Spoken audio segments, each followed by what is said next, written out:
ఇన్‌స్టాగ్రామ్‌లో చాలామంది prince cut blouse pattern cutting video పెట్టమని అంటున్నారు. సో, ఫైనల్లీ ఇక్కడైతే చూపిస్తున్నాను. ఈ బ్లౌజ్ సైజ్ వచ్చేసి 36 సైజు. మీరు ఫార్ములాస్ యూజ్ చేసి ఏ సైజ్‌కైనా కన్వర్ట్ చేసుకోవచ్చు. స్టిచ్చింగ్ రాని వాళ్ళు కూడా ఈ ఫార్ములాస్ యూజ్ చేసుకొని మీరు కట్ చేసుకొని స్టిచ్ చేసుకోవచ్చు. ఫ్యాబ్రిక్‌ని తీసుకొని 2 సైడ్స్ ఫోల్డ్ చేసుకొని బ్లౌజ్ హైట్ వచ్చేసి 15 ఇంచ్ అండ్ విడ్త్ వచ్చేసి 13 ఇంచ్ పెట్టుకోండి. షోల్డర్ లెంత్ వచ్చేసి 15 ఇంచ్ నాది. సో, దాన్ని డివైడెడ్ బై 2 చేసుకుంటే 7.5 వస్తుంది.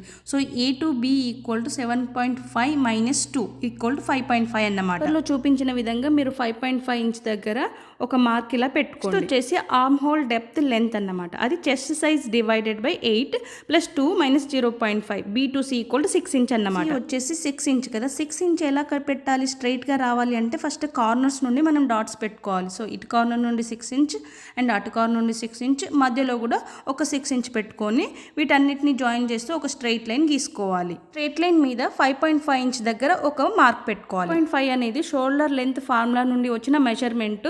సో, ఈ రెండు 5.5 డాట్స్ ని మనం ఒక స్ట్రైట్ లైన్ తో కనెక్ట్ చేసుకోవాలి. ఫ్రంట్ బోట్ నెక్ కాకుండా రౌండ్ నెక్ రిలేటెడ్ అన్ని బ్లౌజులకి మనం ఆర్మ్ హోల్ అనేది లోపలికి కట్ చేస్తామన్నమాట. సో, అది ఎలా కట్ చేయాలో ఇక్కడ చూపిస్తున్నాను. డాట్ C నుండి 0.5 ఇంచ్ లోపలికి పెట్టుకొని ఒక స్ట్రైట్ లైన్ గీసుకోవాలి. షేప్ ఎలా ఇయ్యాలో ఇప్పుడు చెప్తాను. ఈ 0.5 డాట్ నుండి 1 ఇంచ్ లోపలికి అండ్ పైకి ఒక డాట్స్ పెట్టుకొని ఒక స్ట్రైట్ లైన్ అనేది గీసుకోవాలి. ఇక్కడ చూడండి, నేను 1 ఇంచ్ దగ్గర డాట్ ఇక్కడ పెట్టాను అండ్ పైకి కూడా 1 ఇంచ్ డాట్ దగ్గర పెట్టి ఒక స్ట్రైట్ లైన్ గీసుకొని దాన్ని ఈ విధంగా షేప్ ఇచ్చుకున్నాను. అప్పర్ చెస్ట్ వచ్చేసి 35 ఇంచ్, దాన్ని డివైడెడ్ బై 4 చేసుకుంటే 8.75 ప్లస్ 2 ఇంచ్ ఫిట్టింగ్ కి మనం తీసుకోవాలన్నమాట. వీటిని యాడ్ చేస్తే 10.75 అన్నమాట. సో, 10.75 ని మనము ఈ 6 ఇంచ్ లైన్ మీద మనం డాట్ మార్క్ పెట్టుకోవాలి. ఫస్ట్ పాయింట్ వచ్చేసి 10 ఇంచ్, డాట్ పాయింట్ వచ్చేసి chest size divided by 6 equal to 36/6 equal to 3.6 అన్నమాట. ఫస్ట్ పాయింట్ వచ్చేసి 10 ఇంచ్ కాబట్టి 10 ఇంచ్ దగ్గర ఒక మార్క్ అండ్ దాని కిందికి 1.9 ఇంచ్ దగ్గర ఇంకొక మార్క్ పెట్టుకోవాలి. 36 సైజ్ బ్లౌజ్ కి బస్ట్ పాయింట్ వచ్చేసి 10 ఇంచ్ అండ్ కింది డాట్ వచ్చేసి 11.9 ఇంచ్ ఉంటుంది. సో, 10 ఇంచ్ అండ్ 11.9 ఇంచ్ అనే స్ట్రైట్ లైన్స్ గీయాలి. సో, అటు కార్నర్ కి కూడా సేమ్ డాట్స్ పెట్టుకుంటే మనం ఒక స్ట్రైట్ లైన్ అనేది గీసుకోవచ్చు అన్నమాట. సో, మనకి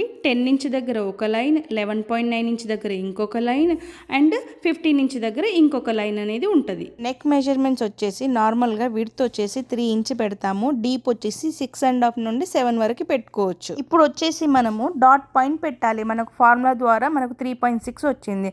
అది వచ్చేసి 10 ఇంచ్ లైన్ మీద పెట్టాలి. డి నుంచి ఈ వరకు 3.6. సో, 3.6కి 1 మైనస్ చేస్తే 2.6 కదా. సో, కిందికి 2.6 ఇంచ్ దగ్గర ఒక డాట్ పెట్టాలి. ఇప్పుడు నేను ప్యాటర్న్ మీద 3.6 దగ్గర ఒక డాట్ పాయింట్ అండ్ 2.6 దగ్గర ఒక డాట్ పాయింట్, ఈ 2 డాట్ పాయింట్స్ని కలిపేసుకొని ఒక స్ట్రైట్ లైన్ గీసేసుకోవాలన్నమాట. స్ట్రైట్ లైన్ మీద డాట్ ఈ నుండి 2.5 ప్లస్ 2 లైన్స్ టేప్ మీద చూసుకొని మనం ఒక మార్క్ పెట్టుకోవాలి. అదే మెజర్మెంట్ మనము ఈ 11.9 ఇంచ్ లైన్ మీద డాట్ పెట్టుకోవాలి. ఈ వీడియోలో చూపించిన విధంగా 2.5 అండ్ ఆల్సో 2 లైన్స్ దగ్గర ఒక డాట్ అండ్ ఈ 11.9 స్ట్రైట్ లైన్ మీద కూడా ఈ సేమ్ మెజర్మెంట్ దగ్గర ఒక డాట్ పెట్టుకోవాలన్నమాట.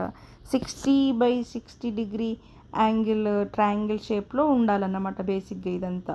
జీ ఒక లైన్ అనేది గీసేసుకోవాలి. ఈ జీ పాయింట్ నుండి కిందికి స్ట్రైట్గా ఒక పాయింట్ పెట్టుకోవాలి. దాని పక్కన 0.5 ఇంచ్ దగ్గర ఇంకొక పాయింట్ పెట్టుకొని ఆ 0.5 ఇంచ్ డాట్కి మనము ఈ జీని లైన్ కనెక్ట్ చేసుకోవాలి. నెక్స్ట్ వచ్చేసి ఈ జీ డాట్ దగ్గర మంచిగా కర్వ్ అనేది ఇచ్చేసుకోవాలన్నమాట.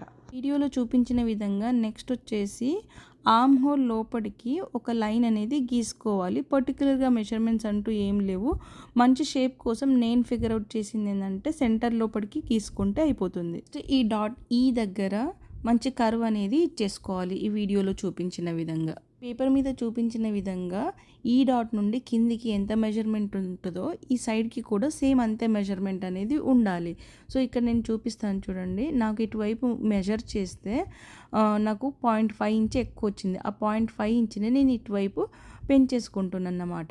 0.5 డాట్ నుండి వీడియోలో చూపించిన విధంగా మనం ఇలా కనెక్ట్ చేసుకోవాలి. సో, నా బ్లౌజ్ నడుము వచ్చేసి 31 ఇంచ్ ఉంది. సో, దాన్ని డివైడెడ్ బై 4 చేస్తే 7.75 మళ్ళీ 2 inch fitting which is 9.75. So, మనం ఇక్కడ ఎంత 2.6 మెజర్మెంట్ ఉంది కదా, 2.6 వదిలిపెట్టి మిగిలిన డాట్ నుండి 9.75 ఎక్కడ వచ్చిందో అక్కడికి అనేది మనం మార్క్ పెట్టేసుకొని ఆ మార్క్ని ఆ డాట్ని ఆ పైన ఉన్న 10.75 డాట్ని మనం కనెక్ట్ చేసుకోవాలన్నమాట. బ్లౌజ్కి 1/2 ఇంచ్ అనేది ఇలా కర్వింగ్ ఇచ్చుకోవాలి. ఫైనల్ స్టెప్ వచ్చేసి ఈ వీడియోలో చూపించిన విధంగా మీరు బ్లౌజ్ని కట్ చేసుకోవాలి. ఈ మెజర్మెంట్స్ యూస్ చేసుకొని బ్లౌజ్ కటింగ్ అని తెలియని వాళ్ళు కూడా మీరు బ్లౌజ్ కట్ చేసుకోవచ్చు. ఇది వచ్చేసి 36 సైజ్ బ్లౌజ్. మీరు ఇవే ఫార్ములాస్ యూస్ చేసుకొని ఏ సైజ్ బ్లౌజ్కైనా మీరు కట్ చేసుకోవచ్చు అన్నమాట. ఇంట్లో మా మమ్మీ బ్లౌజెస్ స్టిచ్ చేస్తుంది. నన్ను ఎప్పుడు మా మమ్మీ అసలు నేర్చుకోనివ్వలేదు, అసలు మెషిన్ మీదనే కూర్చొనివ్వలేదు. అలాగే నేను కూడా మెషిన్ కుట్టకుండా మంచి జాబ్ చేసుకుంటూ మంచి పొజిషన్లో ఉండాలని మా మమ్మీ అనుకునేది. నేను యూఎస్లో ఉండడం వల్ల నాకు నా బ్లౌజ్ ఎక్స్పెక్టేషన్స్ లెవెల్ అనేది మారిపోయి పెరిగిపోయి బేసిక్గా నాకు నేనే ప్రొఫెషనల్గా బ్లౌజ్ ఎలా కట్ చేయాలనేది నేర్చుకున్నాను అన్నమాట. నెక్ ప్యాటర్న్ వచ్చేసి ఎప్పుడైనా మనం క్యాన్వాస్ మీద కట్ చేసుకోవాలి.